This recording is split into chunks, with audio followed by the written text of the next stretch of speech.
Marx é um autor bastante citado, bastante conhecido, mas que atribuem a ele determinados pensamentos que não estão presentes em sua obra.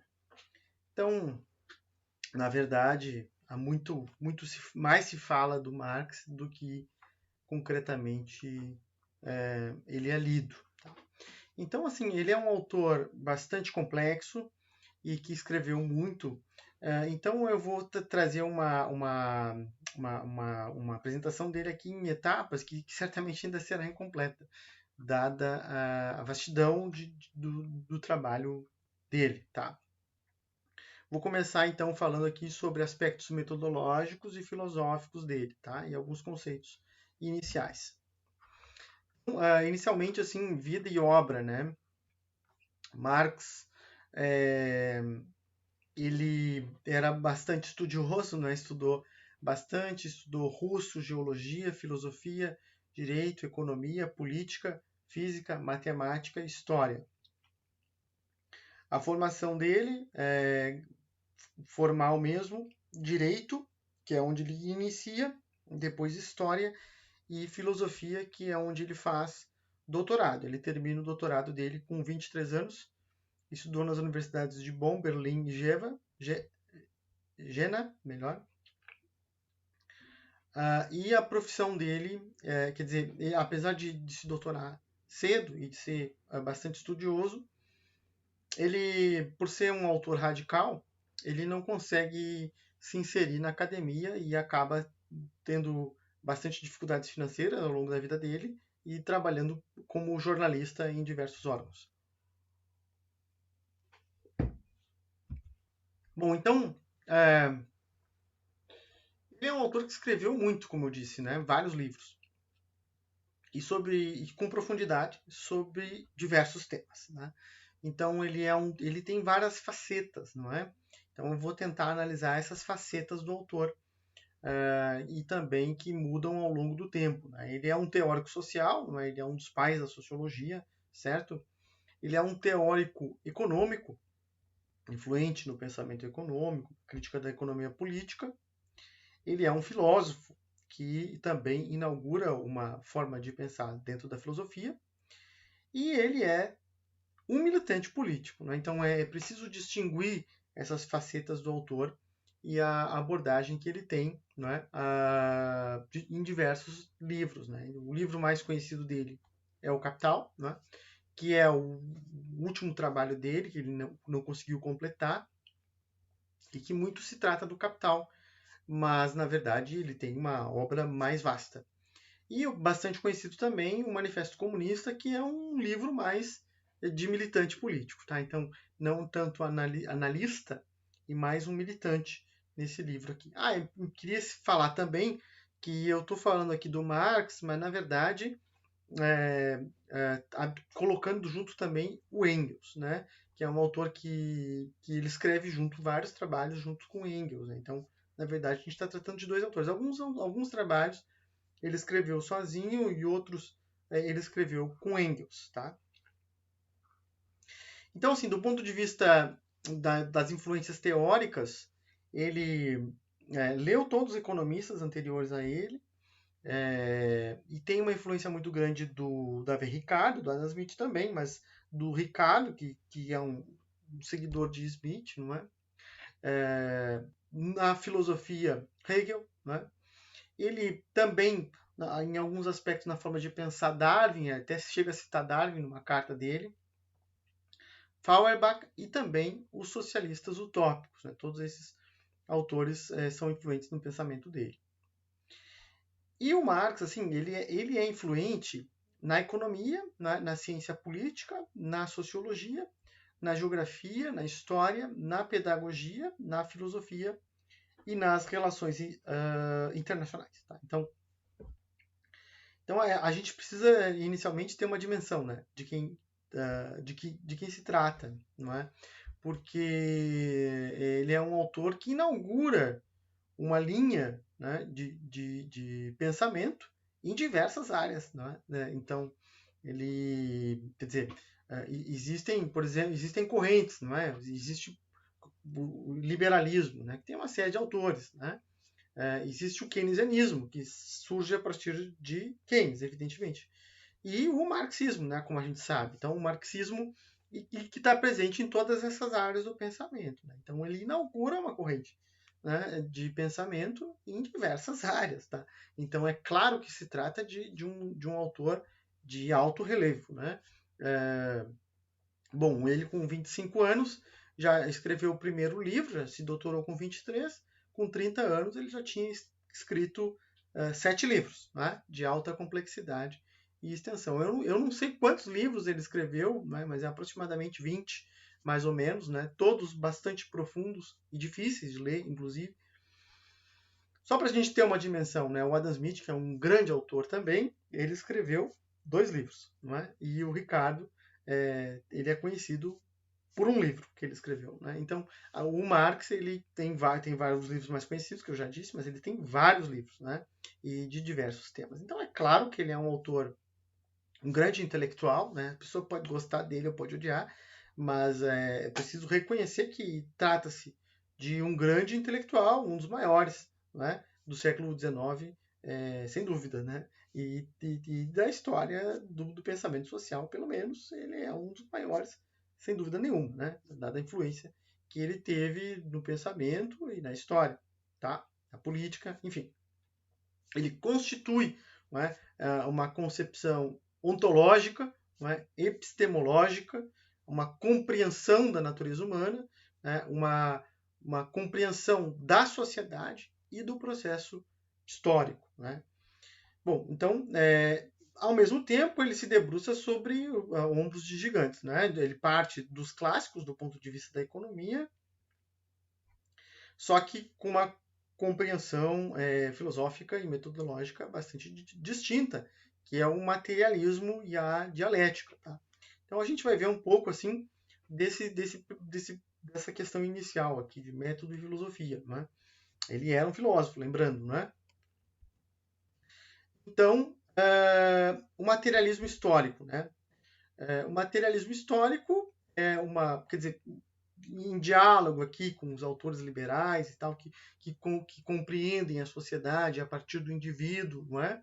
Que o indivíduo ele é suficiente e capaz para compreender a sociedade e para compreender a economia, portanto, não é? Métodos do individualismo metodológico.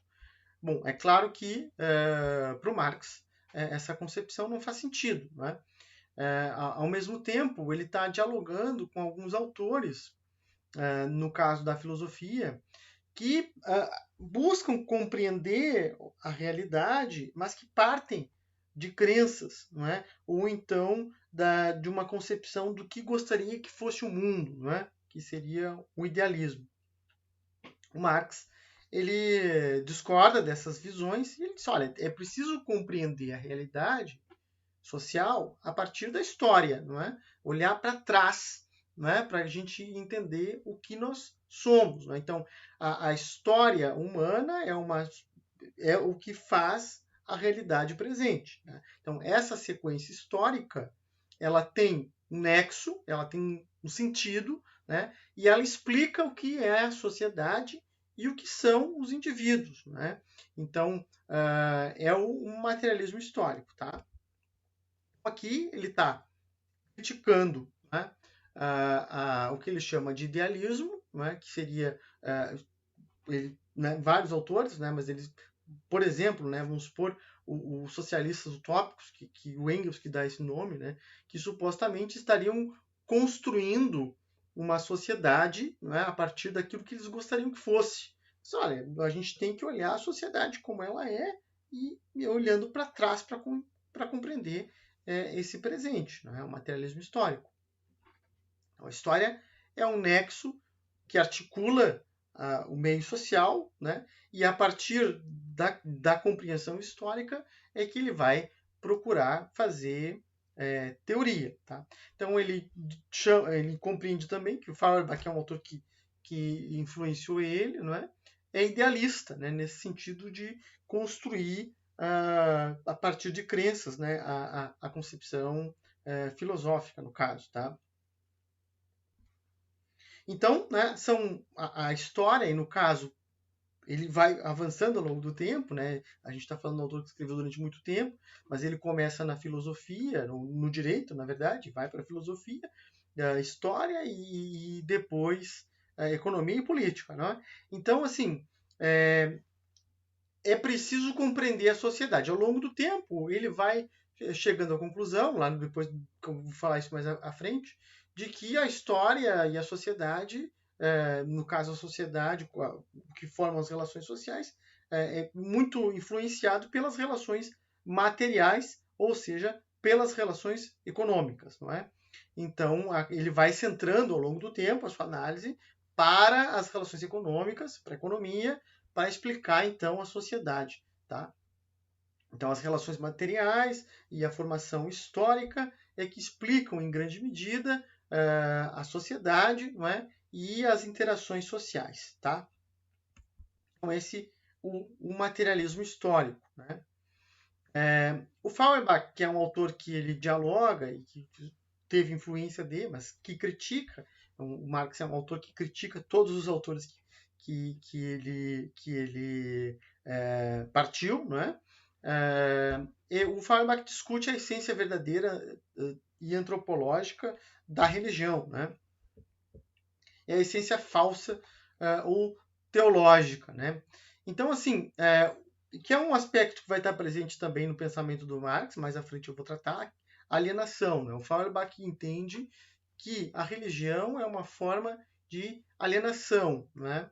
Que é um termo também que ele utiliza várias vezes ao longo do pensamento dele e que muda também a compreensão do que ele trata quando ele fala de alienação. Vou falar mais à frente ali só um trecho sobre alienação, mas, né, só para a gente antecipar aqui um pouco, ele vê aqui o Feuerbach, a religião, estou falando dos autores que influenciaram, né, a religião como uma forma de alienar, não é, as pessoas, tá? Então, uma projeção de um ideal moral, né, humano num ente superior, tá? Então, uma projeção e que acaba alienando os indivíduos, tá? Ele critica o idealismo de Feuerbach, aqui numa passagem, tratando do Feuerbach, que ele não vê que o mundo sensível que o cerca não é um objeto dado diretamente, eterno e sempre igual a si mesmo, mas sim um produto da indústria e do estado da sociedade, no sentido de que é um produto histórico, o resultado da atividade de toda uma série de gerações, sendo que cada uma delas se alçava sobre os ombros da precedente, ou seja, a história, né, é que conforma o que somos, né, e a sociedade e tal, né?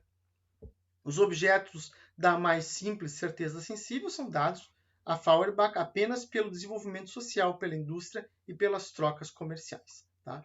Então, uma compreensão aqui de que a história, né, que acaba formando a sociedade, né, e não apenas a economia também, não é? Então, é claro que a economia está nesse contexto, mas ambas, não é? E aí, claro, com uma visão absolutamente distinta da concepção do ideário liberal, né? Claro que não tem nada a ver com o ideário liberal aqui. Tá? Então, assim, o materialismo histórico é uma compreensão lógica da história, né? Que essa história ela não tem um andamento próprio, ela é formada pela humanidade, pelos homens, não é? A gente, e mulheres também, no caso, mas a gente vai voltar nesse aspecto aqui, tá?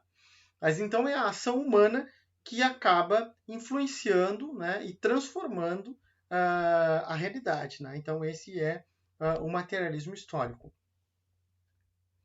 A história não é senão a sucessão das diferentes gerações, cada uma das quais explora os materiais, os capitais, as forças produtivas que lhes são transmitidas pelas gerações precedentes. Assim sendo, cada geração, por um lado, continua um modo de atividade que lhe é transmitido, mas em circunstâncias radicalmente transformadas e, por outro, ele modifica as antigas circunstâncias. Ou seja, a história ela não caminha sozinha, não é? É o ser humano, o homem, a atividade humana, que transforma a história e vai modificando. Mas é claro que o presente é influenciado pelas gerações passadas, né? Então a gente pega o bastão das gerações passadas, vai transformando a história, nossas formas, as relações materiais presentes, para a geração futura. Né? Então a sucessão de gerações aqui.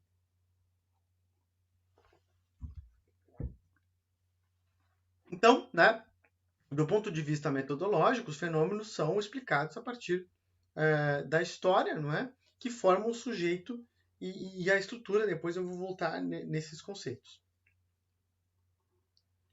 Então, assim, né, é fundamental essa compreensão da história para entender o homem, para entender a sociedade, para entender a economia, para entender o presente e também a lógica histórica. Né? Ele vê nexo, ele vê um sentido nessa história, tá? Bom, mas em Marx não é apenas o materialismo histórico, né? É o materialismo histórico dialético. Existia aqui a herança do Hegel, né? Que é um filósofo, né, anterior a ele, que era bastante influente na época em que ele viveu, né? E influente sobre ele, é claro, também. Só que o Hegel era um autor conservador, né? Então ele absorve um pouco do Hegel, bastante, na verdade, mas ele também critica o Hegel, né? O Hegel é conhecido por ser um filósofo, na verdade, da totalidade, né? Que busca compreender o mundo e a realidade histórica, filosófica, a partir da dialética, né? Que é aqui a dialética vem do Hegel, né? Que é também um termo que tem múltiplas dimensões que eu vou tratar a seguir, né? Mas é uma forma de compreender, é uma lógica, um método, inclusive, né? Os movimentos sucessivos e inerentes da sociedade, tá? Só que ele não compactua completamente com o Hegel, né? Que o Hegel compreende, inclusive, né? Que Deus constituiu o Estado, por exemplo, né? E Marx, ao contrário, né? O Marx, e também vulgarmente se dá, o Marx é um autor que critica a religião, ele até critica, né? Mas a questão não é essa, a questão é explicar o mundo a partir da história, não é? A partir do que nós enxergamos, a partir do que aconteceu, né? E não dizer, olha, foi Deus que construiu o Estado. Não, o Estado é uma instituição humana, né, que se formou ao longo do tempo e tal, tá? Assim como as relações de produção, assim como o modo de produção e tudo mais, tá? Então a sociedade, do ponto de vista das relações materiais, bom, é um produto histórico, né? Esse é o ponto fundamental aqui do Marx, tá? No caso da dialética aqui, do Hegel, né? Que está presente no pensamento do Marx, né? A dialética, ela tem 4 facetas, não é? Ela é um processo de movimento, né? Uma sequência, né? Que acontece de transformação, né? Aqui misturando dialética com materialismo histórico, tá? Então, essas transformações, e aqui só para citar, né? Ele fala, por exemplo, muito do final do feudalismo, não é? Os movimentos que aconteceram no final do feudalismo, as contradições que haviam dentro do feudalismo, que acabaram implodindo aquele sistema, não é? À medida que houve a geração de excedente e do comércio, e passa a partir das bases da destruição daquele sistema feudal a constituição do sistema capitalista, né? Ou, nos termos do Marx, do modo de produção capitalista. Tá? Então, existe um movimento, a dialética é, inclusive, necessária, não é, no pensamento do Marx para compreender esse movimento histórico, tá? Mas a dialética também é uma forma de compreender e de organizar o pensamento, que eu vou tratar um pouquinho a seguir, né? É também uma lógica de relações e é um método de construção da ciência, tá? Então todas essas facetas estão presentes no Marx, tá? Então um dos aspectos da dialética é entender que as coisas elas se sustentam a partir da contradição. A contradição é inerente, não é? Então a contradição ela é fundamental para entender a realidade e as categorias, elas são contraditórias e elas se firmam a partir da contradição, né? Ou seja, existe, por um exemplo, né? Existe vida porque existe morte, né? Então a própria categoria oposta afirma a categoria anterior, né? Se existe felicidade, é porque existe infelicidade, né? Então as coisas elas podem ser categorizadas e afirmadas através da diferença, né? Então a diferença é uma identidade, na verdade, o que acaba firmando uma determinada identidade, não é? Então, esse pensamento da contradição está presente sempre no pensamento do Marx, não é? Quer dizer, as contradições do feudalismo geraram o capitalismo, e na compreensão dele, as contradições do capitalismo, que eu vou entrar depois no aspecto econômico, né, mas só para adiantar, as contradições do capitalismo é que gerariam uma sociedade comunista, não é? Então, esse é um ponto fundamental aqui para compreender o pensamento do Marx, né? Existe sempre, né, e dos marxistas também, né, a contradição e a diferença das categorias e a contradição e a diferença dos movimentos. Bom, é também, não é, um método, tá certo? O método dialético é um método da totalidade, lá lembrando do Hegel. Diferentemente do pensamento cartesiano, que está todo o ideário liberal, né, de que para compreender a totalidade eu preciso olhar as partes, não é? E a totalidade nada mais é do que a soma das partes, não é? Que vai dar lá no individualismo metodológico. Aqui não é? Muito pelo contrário. O todo, né, e a parte, quer dizer, na parte existe, né, aspectos do todo, né? Então, assim, a totalidade e as partes, elas não podem ser olhadas de formas separadas, né? Não, na verdade não. É completamente ao contrário, né? Na parte está o todo. Ou, né, tentando entender isso, né? Não tem como separar. Quer dizer, eu como indivíduo não sou um indivíduo isolado no mundo, no tempo e no espaço. Não. Eu sou um indivíduo que vivo no século XXI, não é? Que nasceu no século XX, tá certo? Nessa realidade histórica, na formação econômica do Brasil, especificamente, não é? Que tenho valores, né, que estão dentro de mim, que vêm da sociedade, que não são meramente individuais, que são valores constituídos ao longo do tempo, que são valores constituídos pelo capitalismo. Então, o meu ideário é o ideário de uma pessoa que viveu dentro do sistema capitalista, do final do século XX, do início do século XXI, num país subdesenvolvido. Tá? Então, eu, como indivíduo, não basto para explicar o que eu sou. Né? Eu tenho que compreender a totalidade. E a própria totalidade, a sociedade, o capitalismo, a formação histórica, o que eu estou falando, a minha língua, tudo isso, né, está dentro de mim e forma eu. Né? Então, não existe essa ideia que está no pensamento liberal, né, de que o indivíduo explica o mundo. Não, o indivíduo ele não é rei, né? Ele não é Deus de si. Ele é uma parte, né, que tem o todo nele. Né? Então, esse é o ponto aqui da lógica dialética, tá certo? Bom, do ponto de vista metodológico, a questão da forma de construir o pensamento. Né?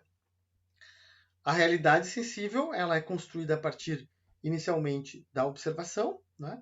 Essa observação vai me trazer a abstração e eu vou reconstituir esse abstrato a partir do concreto. Né? Então, aqui é bem metodológico mesmo. Né? Eu olho, observo, faço as abstrações e depois vou tentar né, reconstituir essas categorias abstratas para explicar a concretude. Né? Então, um concreto, na realidade observável, né, mas que é teoricamente constituída com categorias que né, depois eu olho o início e olho o fim e vou chegar à conclusão, né, se essa abstração teórica faz sentido ou não, né? Aqui, na verdade, existe uma visão distinta, né, de que a abstração vale por si mesma, né? Ou seja, não dá para a gente se perder nas abstrações, né? A abstração teórica ela serve para explicar a realidade concreta, tá certo? Ou seja, não me basta uma abstração que não dialogue com a concretude, uma abstração que não diga respeito ao mundo real, né?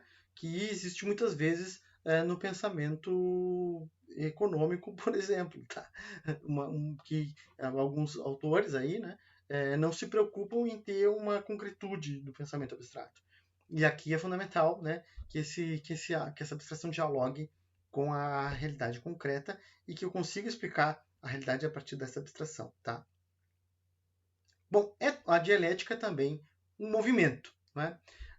O mundo, né, ele se move dialeticamente, de forma contraditória, né, com idas e vindas, certo? Mas existe uma lógica nesse processo, tá? Só que é claro que não significa, e aqui é um dos pontos em que o Marx, quer dizer, existem muitos intérpretes do Marx, como a gente sabe, e, aliás, muitas correntes, e provavelmente algum marxista ferrenho vai olhar esse material aqui e vai dizer, não, mas não é bem assim, né? Porque existem muitos marxismos, né? Mas aqui eu estou falando do Marx, né? Estou procurando me ater ao pensamento do Marx e não os marxismos, né? Mas, de toda forma, o Marx ele é um autor que ele é tido, né, criticado como sendo determinista, né? Um dos aspectos que ele seria determinista é nessa compreensão de que a história tem um sentido, de que ela vai num determinado caminho, e particularmente no caso do fim do capitalismo, né? Que é um dos pontos centrais aí, que ele acaba chegando à compreensão de que as contradições do sistema capitalista fariam com que ele submergisse, né, para uma sociedade comunista, tá?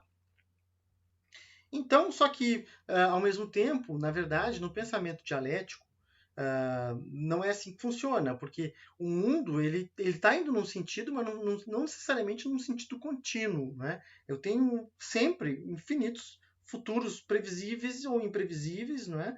Quer dizer, a gente não sabe o que vai acontecer, embora existam algumas tendências, tá certo? Então é isso. Existem algumas tendências. O Marx enxerga tendências históricas, leis de tendência, que eu vou tratar depois quando estiver falando sobre o aspecto econômico, mas movimentos tendenciais, não é? Mas isso não significa necessariamente determinístico, que é um ponto, digamos assim, que ficou em aberto, né? Não existe um desfecho definitivo. Alguns autores vão dizer, não, isso é determinismo, e outros vão dizer, não, não é determinismo, tá? Então existe essa discussão. Sobre essa discussão do determinismo e determinismo, tem também um aspecto do indivíduo que eu vou voltar logo à frente, tá? São muitas categorias, né? É um pensamento bastante abstrato, a gente observa, e bastante sofisticado, né? Difícil, e que exige, pelo menos, a gente colocar algumas caixas em devidos lugares para depois a gente ir afundando um pouco mais no pensamento dele, tá? Bom, uma das categorias fundamentais para o Marx são as categorias de estrutura e superestrutura, tá? A estrutura nada mais é do que a organização econômica da sociedade, tá? O que ele chama também de base, né?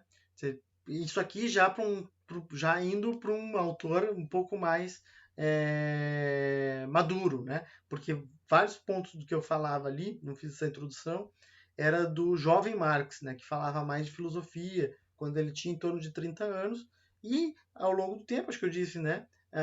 Com em torno de 60 anos, ele foi estudando, antes até, na verdade, cada vez mais economia, tá?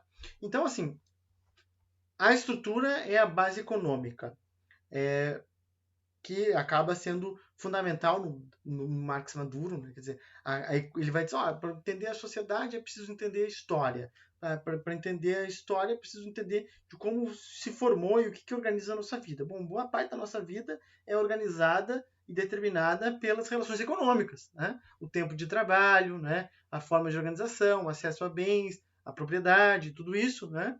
é boa parte da nossa vida. Então, boa parte da nossa vida é determinada pela estrutura econômica, tá certo? Então, ele vai cada vez mais procurando compreender a economia. Então, isso ele chama de estrutura. E tem uma outra categoria que é a chamada superestrutura, né? Então, por cima da estrutura, né, a partir desta estrutura econômica, seja ela, o que seria, né, o que ele chama? Modo de produção, né? Pode ser o escravismo, pode ser o feudalismo, pode ser o capitalismo, né? Então, tratando especificamente de capitalismo, a partir das relações econômicas capitalistas, se constituem um sistema jurídico, legal, cultural, né, que guardam correspondência com a estrutura econômica. O que ele quer dizer? Né? Que a partir da economia, ou seja, a gente pensar, a partir das relações econômicas capitalistas, nesse caso específico, vão se constituir leis, né? Um Estado, uma organização política e uma cultura, valores, costumes, ou se a gente quiser chamar uma ideologia, né, que está amalgamada com essa relação econômica capitalista. Tá? Então, ele quer dizer que eu, sujeito, indivíduo, que estou aqui no final do século XX e início do século XXI, vivendo, dentro de mim existe uma superestrutura que guardam correspondência com a minha realidade que eu estou vivendo. Tá? Então, não dá para a gente compreender, dialogando com outros autores, né, o indivíduo a partir de si mesmo, é claro, e não dá para a gente dizer que o indivíduo, aquele, o homo econômicos, que era o homem que vivia na Inglaterra, né, no século XIX, é o ser humano universal, válido para todo sempre. Né? Não, é claro que não. O mesmo sujeito lá, o John Stuart Mill, os autores que estavam pensando esse homo econômicos, eles estavam sob um sistema econômico que era aquele lá específico da formação histórica daquele momento lá da Inglaterra pós-revolução industrial. Então, eu não posso pegar aquele sujeito e dizer que ele é válido para todo sempre, em todo mundo, né? Que esse é o homem, a natureza humana, como dizem os liberais. A natureza humana é essa. Não. Esse é um homem específico daquele tempo, daquele espaço, não é? E que tem dentro dele valores, cultura, ideologia daquele tempo, daquele espaço. Né? Tá? E que, não apenas isso, né, mas toda a superestrutura jurídica, econômica, política, as leis, o Estado, todos eles dão guarida a essa estrutura econômica. Né? Só para fechar, sei que estou sendo um pouco me alongando aqui, mas assim, os meus valores, não é? Ser feliz é ser rico. Esta é uma ideia ou uma ideologia que organiza a minha forma de ser e viver, os meus objetivos, o meu caminho, o que eu devo fazer, o que eu não devo fazer. Bom, tudo isso não caiu do céu. É uma construção histórica, não é? É uma construção histórica que foi constituída socialmente, que está presente na sociedade e que está presente em mim. Portanto, eu não sou o Deus de mim mesmo. Isso veio da sociedade, veio do passado, veio da história e, sobretudo, da formação econômica que nós temos presentes. Tá? Então, é isso aqui que é estrutura e superestrutura. Tá? Bom, e o indivíduo, né, que é um dos aspectos que o Marx ele é bastante criticado. Né? Então, onde está o indivíduo nessa categoria analítica? Né? Bom, o indivíduo, ele dentro da lógica dialética, não dá para compreender o indivíduo sem compreender a totalidade, porque dentro do indivíduo tem totalidade, tá certo? Então, existe toda uma discussão, né, que também é um ponto que não foi fechado, se dentro do Marx tem indivíduo ou não, né? Ele é muito criticado por isso, tá? Só que aí eu vou trazer algumas passagens dele, né, para a gente ver o que ele pensava. Ele dizia que esse indivíduo ele é formado pelo todo e, portanto, os valores, o que constitui o ser individual, né, para compreendê-lo é fundamental compreender a totalidade, né, compreender as relações econômicas, sobretudo, né, porque formam boa parte da materialidade, das relações materiais. Né? Então, é preciso compreender esse ambiente material, né? Essas relações de produção, essas relações materiais. E, bom, né, então eu não tenho como partir do indivíduo para compreender a sociedade. Não é? É o contrário na visão do Marx. Eu tenho que primeiro compreender a sociedade, compreender a totalidade, e aí sim que eu vou compreender o indivíduo, tá certo? Aqui, próprio da dialética. Então, assim, o indivíduo e o que os liberais dizem? Olha, o socialismo é contra a natureza humana, né? Então, como assim? O que não quer dizer, qual é a natureza humana? Ah, a natureza humana, o homem é o quê? É o homem que viveu lá no século XIX, né, pós-revolução industrial. Isso é o homem, né? É a natureza humana.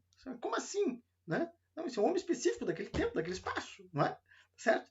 Então, para compreender o indivíduo, eu tenho que partir da sociedade, né? O que alguns chamam de coletivismo metodológico, tá?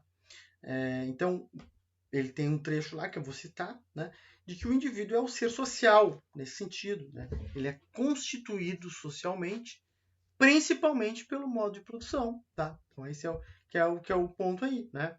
O modo de produção da vida material, né, condiciona o desenvolvimento da vida social, política, intelectual em geral, tudo que eu disse aqui. Né? Então, as relações econômicas constituem o indivíduo, constituem a vida social, a formação política, né? E intelectual, né? Cultura, tudo. Não é a consciência dos homens que determina o seu ser. O ser humano ele não é constituído pelo que ele quer, não é? É o seu ser social que inversamente determina a sua consciência. Né? Então, tudo que eu disse antes chegou aqui. Tá? Então, o homem está inserido dentro do modo de produção, no caso nosso capitalista, isso constitui os nossos valores, os nossos objetivos, o nosso ideário, a nossa cultura, isso constitui o Estado, a organização política, aquilo que é certo e errado, para onde a sociedade deve caminhar, vai tudo dentro com base nessa ideologia, tá certo? Que guarda né, base da economia, no caso, capitalismo, certo? Então, esse é o ponto que aí muitos dizem, não, mas não é só isso, né? Tem um indivíduo. Então, né, o indivíduo não tem espaço. Esse é um ponto que existe debate, né, entre os autores aí sobre isso, entre marxistas e não marxistas, de diferentes matizes, mas essa é uma discussão, né, que ficou em aberto, digamos assim. Eu queria trazer algumas passagens. Que poderia dizer, não, então a história está caminhando sozinho, né? Está caminhando sozinha, alguma aquele caminho, ela vai nesse sentido, o indivíduo não faz nada. O indivíduo está determinado socialmente. Então ele é determinista. Então não existe indivíduo. Então a sociedade vai no sentido do socialismo a despeito do indivíduo, porque a história tem um sentido, não é? Só olha, diz o Marx, a história não faz nada. Ela não possui uma enorme riqueza. Ela não trava combates. Ao contrário, é o homem real e vivo, que faz tudo isso, possui tudo isso e conduz todos esses combates. Não é, estejais certo disso, a história que serve do homem como meio para realizar, como se ela fosse uma pessoa à parte, seus próprios fins.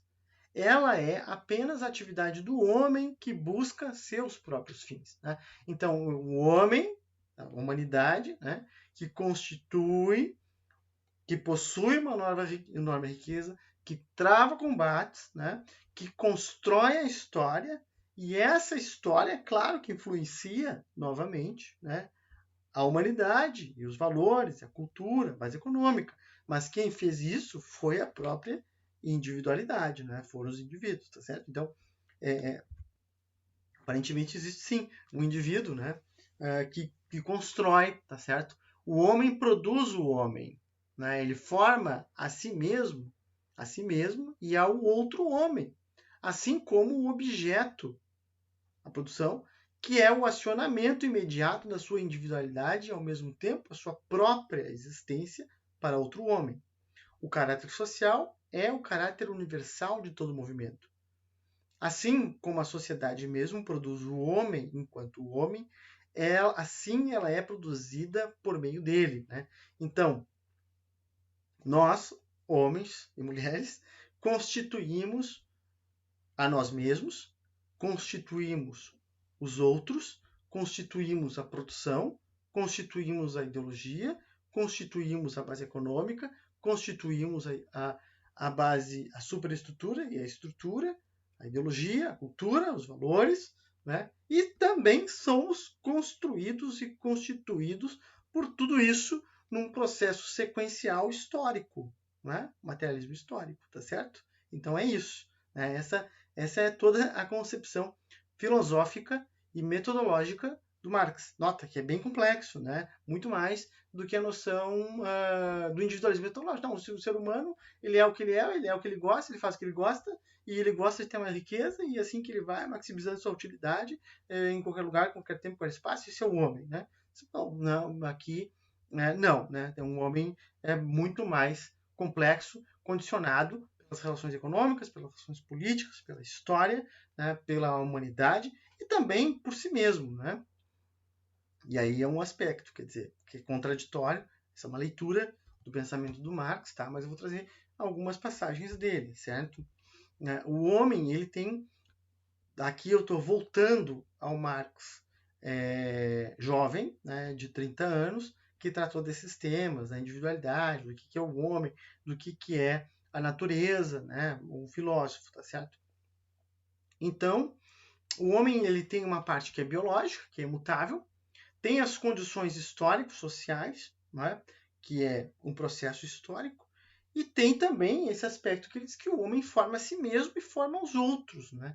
Então aqui eu tenho, aparentemente, uma certa autonomia, né? Que é essa discussão que eu trouxe anteriormente, e se existe ou não, né? Não tá, digamos assim, não é um ponto fechado na literatura, né? Mas na minha compreensão, sim, tá? Bom, então assim, a história não é predeterminada. Né? Então, a discussão, né? Ele vê o movimento, né? Mas não é que a história seja predeterminada. Os futuros são imprevisíveis. Quem constitui, quem constrói a história é a humanidade, não é? Então, o indivíduo, certo? Não um indivíduo sozinho, mas a individualidade, não é? E nesse aspecto aqui, um ponto fundamental aqui é que ele... E aí eu queria fazer uma crítica já, que é o seguinte, né? Que ele está dizendo, olha, a gente lendo, por exemplo, sei lá, os manuscritos econômicos filosóficos, né? E mesmo, principalmente esse livro, mas ideologia alemã, mas também os manuscritos, né? Ele constitui aparentemente que vai construindo que uma sociedade melhor seria uma sociedade comunista, né?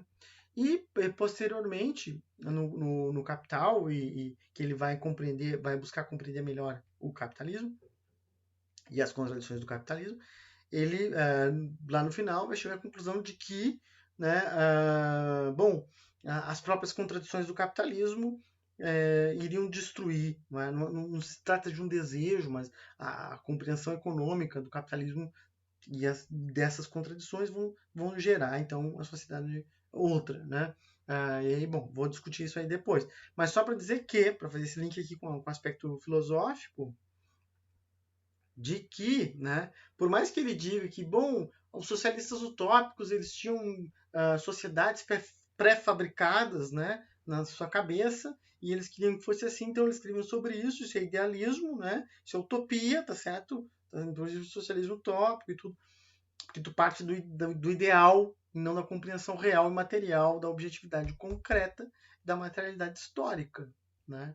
Só que, ao mesmo tempo, ele está chegando à conclusão que uma sociedade melhor seria a sociedade comunista e que as próprias contradições do capitalismo gerariam essa sociedade. Então, assim, né, aqui acho que ele dá um deslize, né, nesse sentido do idealismo. E eu queria falar outro aspecto aqui também, né, a compreensão de liberdade. Porque, isso eu falei em outro vídeo, aí, não existe nenhum autor que seja contra a liberdade. Né? É claro que o liberalismo ele utiliza bastante esse termo, não é? Mas ninguém é contra a liberdade, né? E o Marx fala bastante de liberdade. E ele entende que o liberalismo e o capitalismo não permitem liberdade, não tem liberdade, não tem escolha, tá certo? E nunca teve ao longo da história. O escravo tinha escolha, vai ver. Não, tá, mas os liberais até podem concordar, mesmo que alguns tivessem lá meio misturados nesse tempo, mas tudo bem, vamos deixar essa polêmica de lado. Na sociedade capitalista. Não, eu tenho escolhas, eu tenho liberdade. O Marx vai dizendo uma ova, né? Quem não tem propriedade é obrigado a trabalhar, né? A receber o salário que estão pagando e a receber pouco, no caso, e tu acaba sendo engolido toda a tua vida, sugado para tu ter o mínimo ali, né? Das condições materiais. Então não existe liberdade, tá? Então essa é a crítica que ele faz aqui também nesse livro, Os Manuscritos, de que a liberdade seria uma liberdade em que a gente possa, de fato, dispor o nosso tempo para aquilo que a gente gosta, não é? E quer, no caso, ter tempo de lazer, de desenvolvimento, de conhecer cultura, de conhecer arte, de pintar, de pescar, de fazer o que a gente gosta, e isso não acontece numa sociedade capitalista, tá? Então a ideia dele é de que o comunismo é que daria liberdade, porque essa riqueza seria melhor, né, distribuída, vamos dizer, e isso daria tempo para as pessoas fazerem o que gostam, tá? Então, tá, depois eu faço esse link lá quando eu estiver discutindo das questões mais econômicas, tá? Então, assim, esse é o aspecto aqui mais filosófico, né? Eu vou botar as referências mais pro fim filosófico e metodológico, algumas ideias básicas do pensamento e conceitos do Marx, tá? Mas a principal referência aqui é a ideologia alemã e os manuscritos econômicos filosóficos, dentre outros trabalhos, mas que eu vou tratar no fim. Então, depois eu volto com o Marx economista.